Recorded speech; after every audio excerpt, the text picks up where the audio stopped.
So last time we said that we can do several types of linkage transformation, and we can expect how the degree of freedom of the mechanism will change. Okay, so we'll go over these different types of transformation, and we will see different examples on these transformations. The first rule is that we can replace revolute joints in any loop by prismatic joints. If you remember, all the mechanisms we studied before when we performed the table, let's say, of possible number of links and type of links that can be connected to have a degree of freedom 1, we assumed that we have closed mechanism.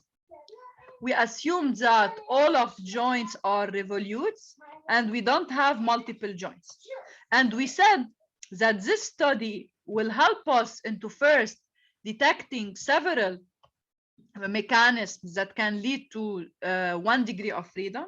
But after we understand well this mechanism and we know how to construct them, we can modify them, we can transform them, and predict what will be the effect of the transformation. So from here, our previous analysis will help us into understanding more complex types of mechanisms. Okay, so first, since already we only studied the case of revolute joints, we can be interested into introducing in the system prismatic joints, because prismatic joints can alter the output needed. Okay, so the first strategy we can do as transformation is to replace a revolute joint by a prismatic joint, and this is expected to not change at all the degree of freedom, because we know that revolute joints are full joints, and these joints will only allow rotation, relative rotation between the links they join together. Prismatic joints are also full joints, but the only difference is the type of possible relative motion produced. So instead of allowing relative rotation between links, prismatic joints will allow relative translation between links. So this is why we don't expect to have a change in degree of freedom. Just we should pay attention to keep at least in the total mechanism 2 revolute joints to permit the possibility of rotation of mechanism. Okay, but all other revolute joints can be replaced by prismatic joints, and this will lead to maintain the same degree of freedom of the mechanism. So all mechanisms that we have constructed together before, you can transform them without changing their degree of freedom.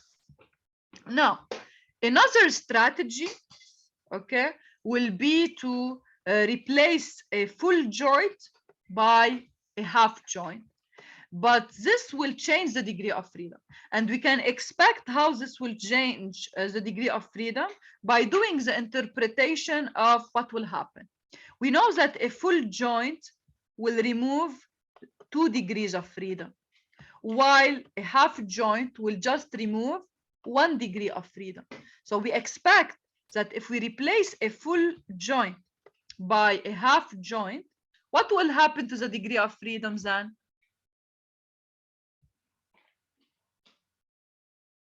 So instead of removing 2, I'm removing 1. So the total degree of freedom is expected to do what?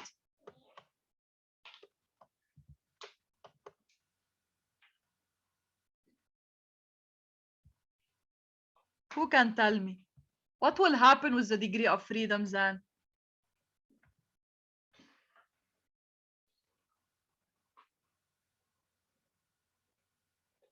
It's very simple, okay? It will increase, yes, it will increase by 1, exactly. It will increase by 1 because instead of removing from the mechanism 2 degrees, I'm removing now 1. So the difference between these two of the new state compared to the old state is +1.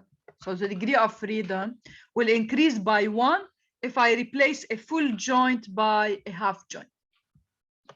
Now, another possibility of transformation is to remove a link.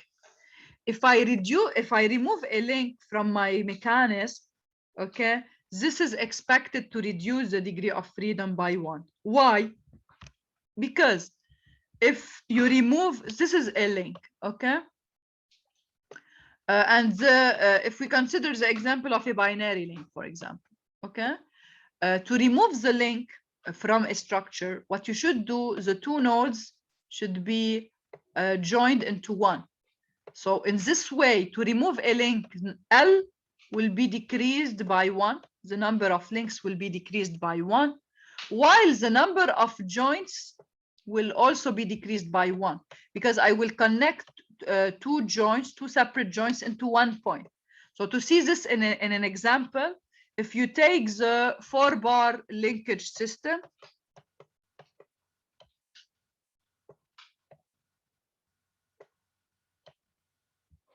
okay, then what you have is, you have here a joint. This is another one. This is a third one between these two. And this is with the ground, a fourth one. You have 4 joints, 4 link, L equal 4, J equal 4. Of course, the ground is counted between the links.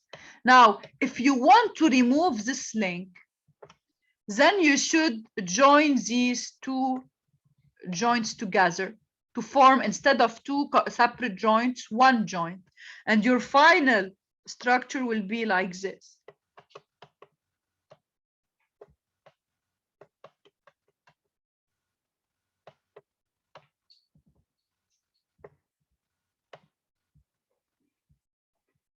Okay, and now if you count the joints, it will be reduced by 1, and also your links number is reduced by 1. So you get L3 and J3.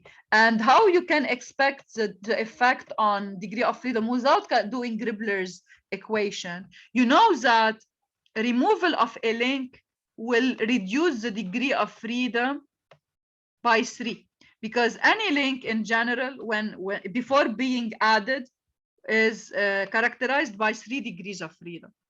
And since the number of joints, so the degree of freedom will be reduced by 3 first due to the removal of a link. But if I look at the effect of the joints, by removing the one link, I will remove a joint. So when a joint is removed, okay, this will then add 2 degrees of freedom, because the presence of any joint, an additional joint, full joint, will reduce the degree of freedom by 2. So if I have one less full joint, this will increase the degree of freedom by 2. So in total, the effect of removing a link is the reduction of L by 1, corresponding to the reduction of the degree of freedom by 3, and addition and subtraction of one joint, which is corresponding to an addition of the degree of freedom of 2. So in total, the total effect of removing a link is -3 plus 2, which is -1. So we expect that if we remove a link, then what will happen is that the degree of freedom will decrease by 1. Okay. Now, another strategy of transformation of mechanism is to combine these 2 rules. So 2 and 3 combined together. So I can add I can remove a link, and at the same time, I can replace one full joint by half joint. And in this case, I will not change any thing for the degree of freedom, because the addition of the replacement of a full joint by a half joint will increase the degree of freedom by 1, while the removal of a link will reduce it by 1. So at the end, if I combine these 2 strategies, the degree of freedom will not change. So we use this strategy a lot. Strategy number 4 is to combine rules 2 and 3 to have a similar degree of freedom to the initial mechanism. And we'll see examples now of all of these strategies. Okay. Now, the 5th strategy, and if you go over it, it might not be very clear, but when you see an example, it will be clarified in your mind. The 5th strategy will be to reduce the order of a link. What do we mean by this? So if you have any ternary or higher order links, it is characterized by several nodes. Okay. If you use all nodes of the link, then you count it, the order will be counted as the order of the link. So if you have a ternary link connected at 3 locations, when you account for it, it's called a ternary link. However, If you use only 2 of its nodes and you don't use the third, then it will be transformed to a lower order link. It will be a binary link. So when we say the high order link is partially shrunk to a lower order link, this means that we are not using all of its nodes. We are reducing the use of its nodes. And this can be done by joining several nodes together, and we'll see how. Okay, we'll do the interpretation on a figure. So this will lead to the creation of a multiple joint, but in overall will not change the degree of freedom of a mechanism.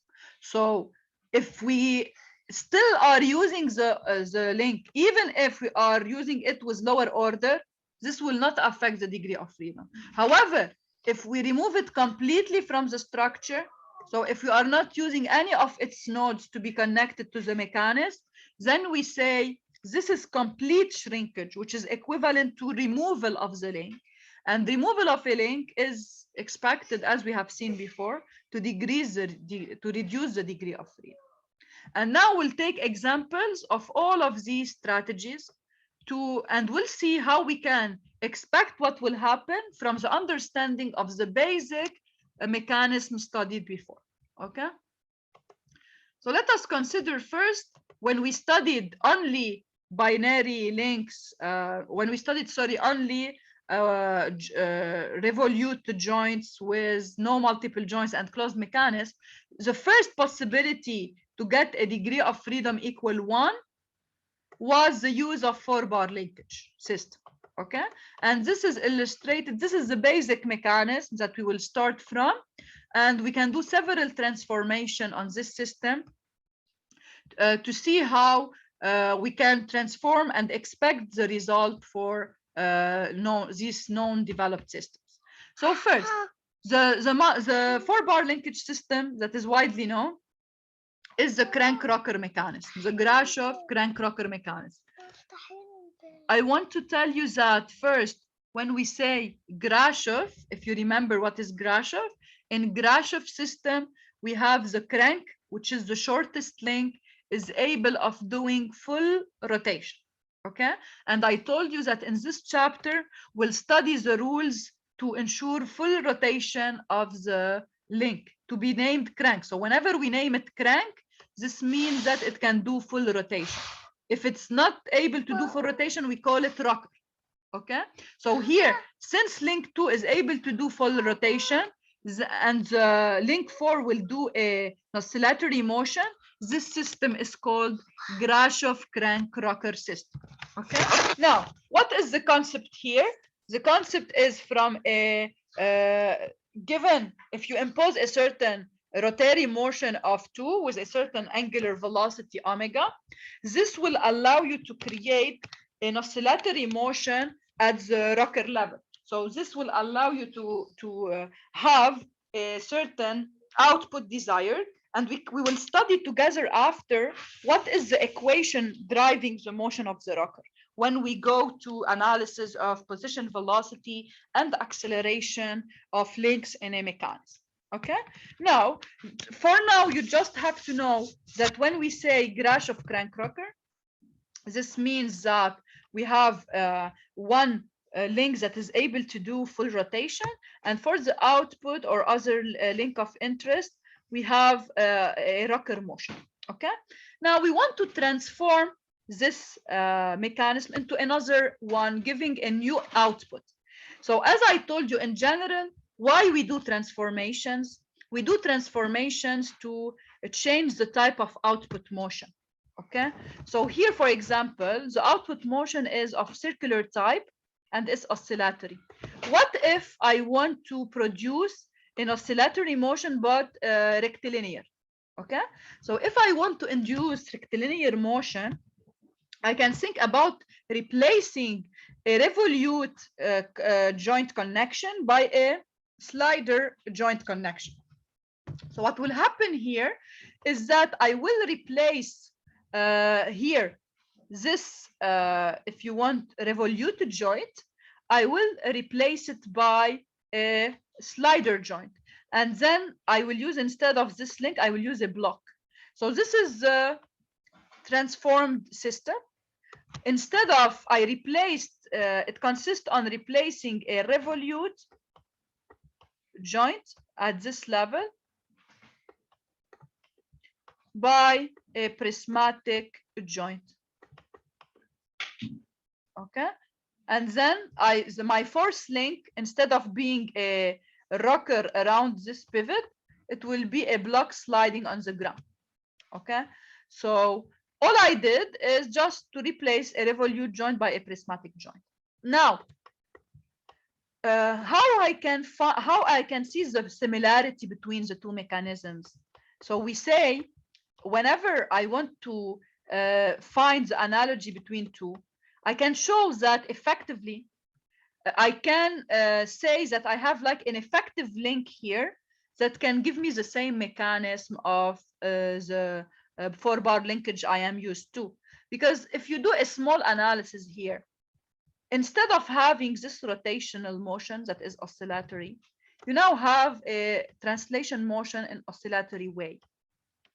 And what is happening is that I can still detect the presence of an effective link. What do we mean by effective link?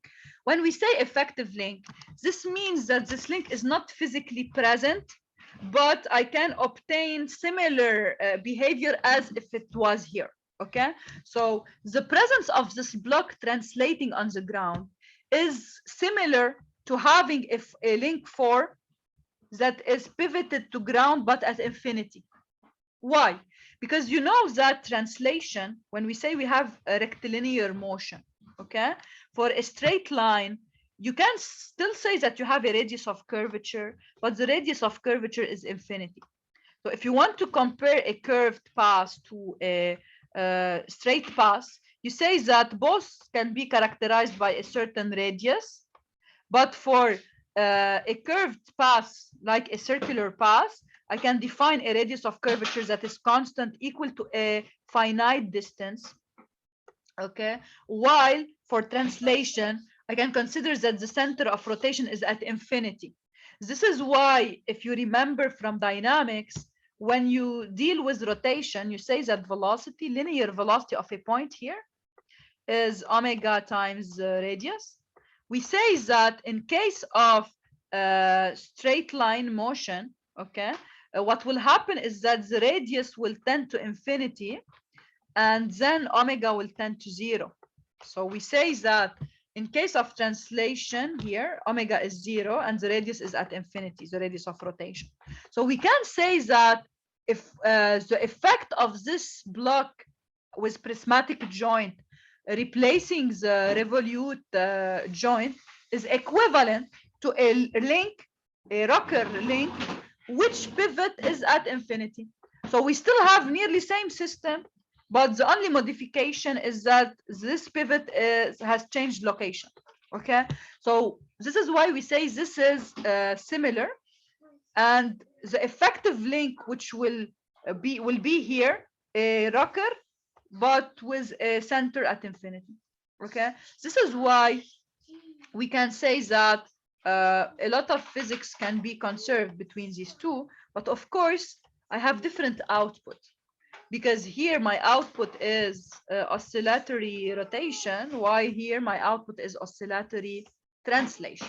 Okay, and we can determine the position, the extreme positions in both cases for the following positions of crank. Look, to reach the maximum position here, the crank will be at an angle of 0 with the horizontal.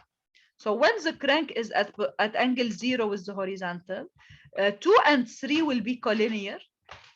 They will be collinear with respect to each other, and they will be opposite. So in this case, I have the maximum possible lengths between point 2 and this point. So this is why we say that the extreme position here can be determined from summation of lengths 2 plus 3. Okay. On the other hand, the other extreme position which correspond to this part will be when so the crank will do rotation, and as it rotates in this direction, your your joint here, which is the extremity of the rocker pivot, will do this backward motion like this, okay? And it will reach this point here when your crank is at an angle of 180 degrees from the horizontal positive axis. And then at this position, what will happen? 2 and 3 will also be collinear, but will be one above the other. Okay, so 3 then will start from here. So the distance from this point and this one is equal to the length of link 3. This is why we say that for this extreme position, the distance between these 2 points is L2 plus L3. Okay. While in this position here, what will happen is that L3 will be all of this length. So this length will be L3. يعني إذا بدكم كلها خليني بينها مظبوط. كل هاد distance will be L3. And this distance is equal to the crank length, which is L2. So the distance between your center of rotation and your this joint here is L3 minus L2. So in this way, you can determine the extreme positions between which your rocker pivot will do oscillations. Okay.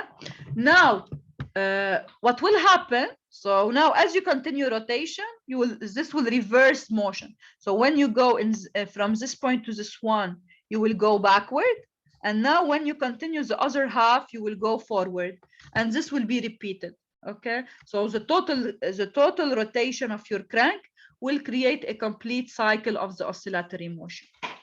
Now, similarly, you can do similar interpretation for the case of slider block. So here, when we say Grashof slider crank, Grashof is because this link can do full rotation. And instead of crank rocker, now it's called crank slider because the output will be translating. So your purpose is to create a sliding output motion. Okay. Now, concerning the extreme position, it's exactly the same.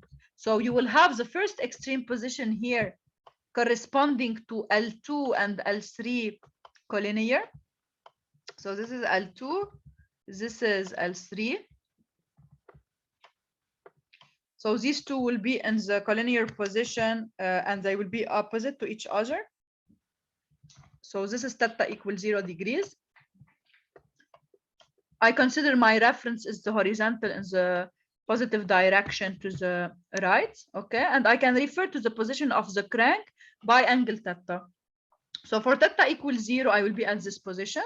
Now, as I move from this point to this one, then I will have backward motion, okay? And my extreme position, my second extreme position, will correspond to the crank here. So it's a similar thing to the previous example, exactly. The only difference is that my output is not doing rotation here, it's doing rotation between the two extreme positions. Here it's doing just translation, okay? And again, when I continue the other half, then I will move forward. And then the complete cycle will be backward and forward motion of my slider block. Now, how to get the equation of motion for these two cases? We'll go into these details in future chapters. So we'll see how we connect here. For example, we connect X of block, we'll connect it with theta of the crank. So since it's a 1 degree of freedom mechanism, it's enough to know the angle theta of the crank to determine the value of X4, X of slider, okay? While here, our, if you want, this will be our input, theta, and our output can be the angle alpha of the pivot, of the rocker pivot, sorry, of the rocker link, okay? So here, I will express my output as X function of theta. Here I will express my output as alpha function of theta. Okay. Now, so This is a first type of transformation using rule 1, which consists on replacing a pivot revolute system, a revolute joint by a slider joint, okay, or prismatic joint. Now, another example is the following one.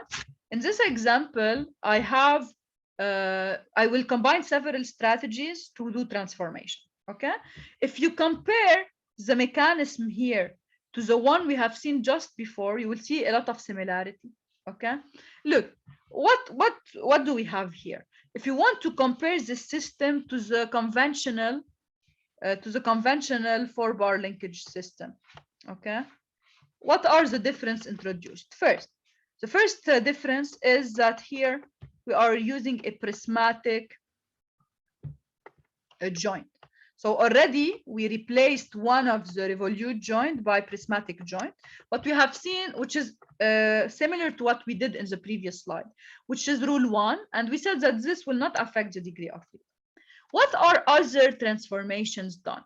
First, if I count the number of links I have here, I will see that compared to the conventional mechanism here, which is characterized by 4 links, here I reduced the number of links because I have first the ground, I have the crank, which will be able to do full rotation, and I have this rigid body, which constitute link 3. And that's it. So I don't have 4 links. This means that I removed a link. So already I used in this mechanism, compared to the conventional one that I studied before, I used strategy 1, which is to replace a revolute joint by a prismatic joint. I used strategy 2. I used strategy 3, which is removal of link, because here L is 3. So I removed 1 link. But if I look at my type of connections, okay, in this case, I changed the type of joints, because if you look at this joint here, instead of using a revolute full joint, I implemented this revolute joint into a slot. So I gave it an additional degree of freedom, which is translation. So here I just have removed 1 degree of freedom by having this slot. So this slot allowed not only rotation between the 2 links linked together, but also I have possibility of translation of my revolute here. So this means that by introduction of this revolute in the slot, I just removed 1 degree of freedom and not 2. So this is a half joint. This is half joint. So in total, the number of transformations I did here for my initial system are 3. I did strategy 1, which is replacement of a revolute joint by a prismatic joint. I used the strategy 2 also, which is to replace a full joint by a half joint. And I used the strategy 3, which is to remove a link. And we said that the combination of these 2 strategies, which are adding half joint and removing 1 link, will lead to strategy 4. And this means that the degree of freedom will not change.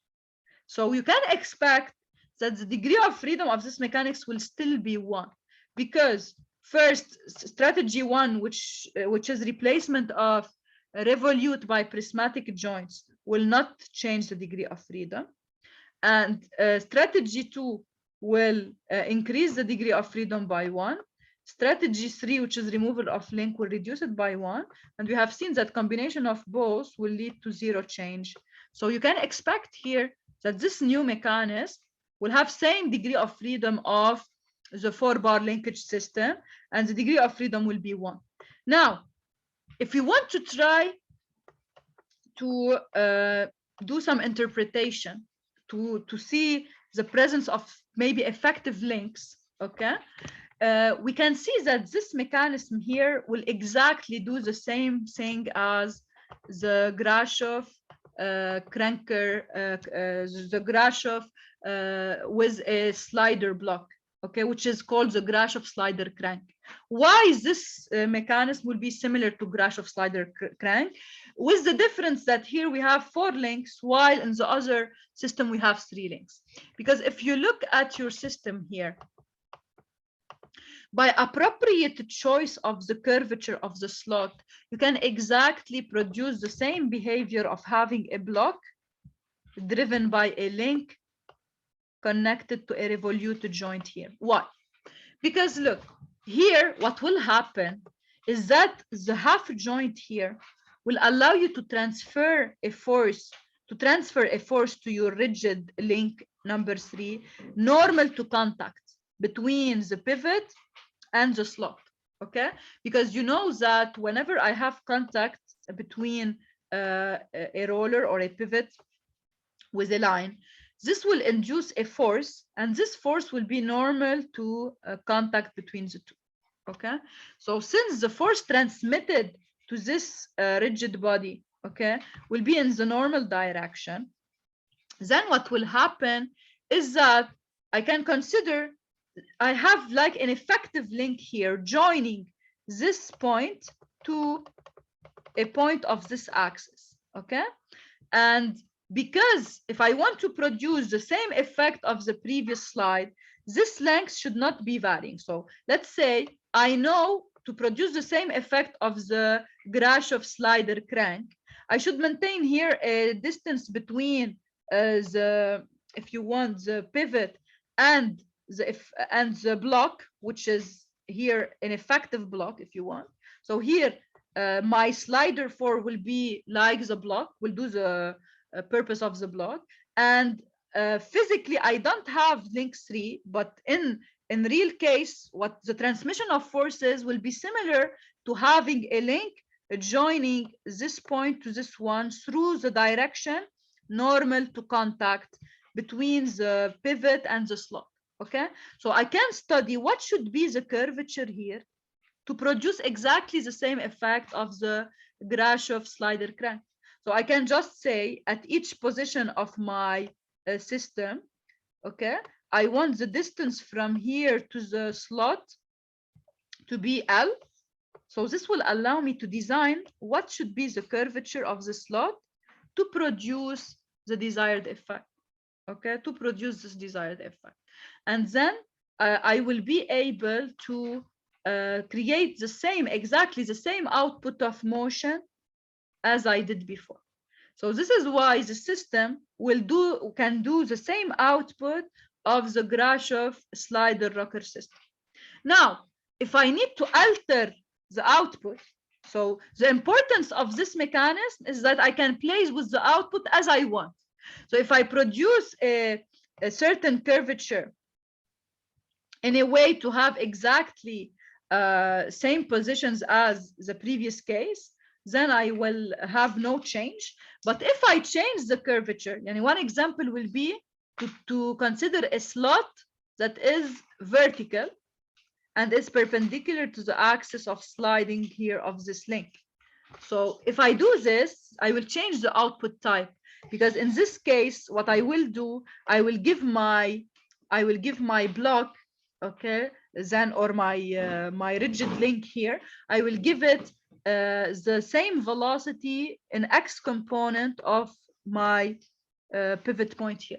And we'll study this in detail when we go to the velocity and position analysis. Okay, so here what the difference between these two is the effective link. Here the effective link will be along this direction, and it will be related to the block. Okay, and the block will slide. So it's exactly the same behavior as my previous system. However, here when I do my slot vertical, I then projected the if you want, the center of my effective link to infinity, and this will cause another type of motion. It will lead to motion that is harmonic, okay, of type. So you have if you do the analysis of position, it will be equal to proportional to cosine omega t.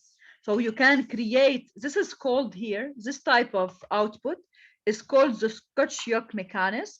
Okay, and it will just give exact simple harmonic motion of the slider in response to a constant velocity of the crank, because you can find what is the velocity of this point. The velocity of this point is omega times r, okay, linear velocity. And since by using the vertical link you are giving your rigid link here the velocity equal to the x component of the velocity of the pivot point, then all you have to do is to say, knowing the angle theta of my crank, this angle here, okay, can be related to the angle at this level, because if this is, so let me zoom it a little bit, okay. You have this is your crank, okay. It's detected, the position of the crank is detected with respect to the horizontal. This is angle theta. Okay, now you have that this point, as the crank rotates, this point will be characterized by a certain, so let's say you are rotating in this direction now, you will have a velocity that is up and equal in magnitude to omega times r. Now, if you want to determine the x component of this velocity, you have this angle here is theta. So the angle here will be 90 minus theta, okay? And then if you project the velocity along x, you get the x component of velocity is omega times r times cosine 90 minus theta or sine theta, okay? And it will be here in the negative direction, so minus, okay. And then you can give this velocity component to your link. So if you find then the position will be just if you know that to get the position you will integrate velocity, okay. So you will have a cosine function. So this is why we say that in this case we'll have just a simple harmonic motion of the slider in response to a constant angular velocity of the crank. And by playing with the geometry of the slot, with the curvature of the slot, you can produce any desired profile you want. So by just changing this curvature, you can create a certain desired output, okay? Any question on this? Muhammad, which idea? Can you please tell me? Please interrupt me when you want. Yeah, you can directly ask your questions when I'm when I am explaining. Muhammad, can you repeat your question, please? A simple harmonic. This one, the last idea you mean? Okay. Okay. The idea is that for any position of your crank, you can determine what will happen to your rigid body here. Okay. So when you have a vertical slot, the force that will be transmitted to this system, it will be along this direction. So you will transmit to it, the motion of it will be due only to the x component of force, okay? And this means that this link will take the x component of velocity of your pivot point here. And this axial component, this component along x, can be determined from the analysis of motion of your crank, because your crank is doing rotation, let's say, at constant speed. Here they are saying that if we impose a constant angular velocity of the crank, we will be able to produce a simple harmonic motion of the rigid body, which is sliding. Why? Because when you impose angular velocity that is constant, the linear velocity magnitude